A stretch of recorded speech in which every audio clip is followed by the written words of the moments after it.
Bonjour les badounettes. Bonjour maître. Aujourd'hui, je vous propose un exposé sur le Japon. Alors les Japonais, ils sont tous très gros. Ils sont quasiment tout nus, mais ils ont un slip un peu serré et des cheveux avec du gel, puis ils se battent. Sauf quand ils sont pas gros, ils ont des armures et ils ont des épées qui sont, mais pas, c'est pas les épées comme chez nous, c'est des épées qui sont plus fines, qui coupent mieux. Et ça s'appelle les samouraïs. Et sinon les femmes, elles sont plutôt un peu blanches au niveau de la peau et elles ont des longs habits avec des fleurs et elles rigolent comme ça, en se cachant comme ça, ils font comme ça avec leurs éventails, et c'est des geishas. Petit 2, la nourriture. Alors ils mangent du riz, ils mangent quasiment que du riz, que ça. On met vraiment beaucoup de riz, hein. Et des fois ils mettent du poisson dessus, mais pas cuit. Donc peut-être qu'ils ont pas de four ou de micro-ondes, je sais pas, mais enfin voilà, ils mélangent les deux, ça s'appelle des sushis. Et ils boivent beaucoup ça s'appelle le saké. C'est un alcool très fort. Puis même des fois dans les verres de saké, il y a une petite japonaise toute nue au fond, mais je n'ai pas vu depuis longtemps de ça, donc je sais plus. Petit 3, ils ont une écriture bizarre, avec plein de petits traits, donc là on comprend rien. Petit 4, les loisirs, le karaté et puis le judo. Ils aiment bien en général, ils aiment bien se battre, ils aiment bien la bagarre. Ils mettent, c'est tout en blanc avec des ceintures. Mais Teddy Riner, il est pas japonais. Mais il fait du judo quand même, mais il est pas japonais. Parce que le judo, c'est eux qui. Puis les jeux vidéo, ils aiment bien ça aussi. C'est eux qui ont inventé les jeux vidéo quasiment. Il y a Mario et il y a Zelda. Mais ça, alors Mario, c'est comme Teddy Riner. En fait, Mario, il est italien, mais il est au Japon. Teddy Riner, il est français, mais il est au Japon. Enfin, et les mangas. Ils aiment bien les mangas. C'est un peu comme nos BD, mais en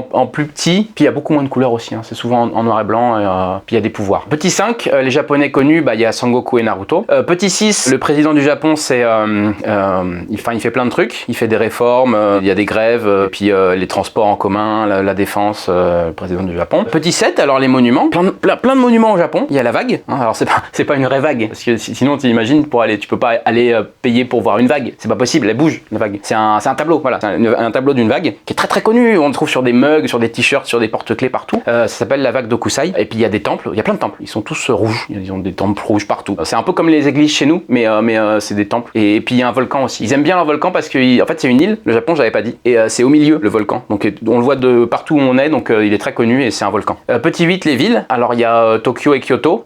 C'est pas la même ville en Verlan, c'est juste deux villes qui sont bien, des rues et puis des voitures et puis des gens.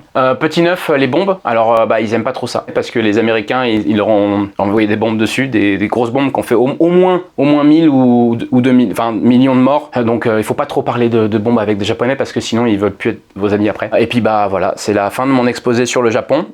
Si vous avez des questions, non. Au revoir les badounettes. Au revoir maître.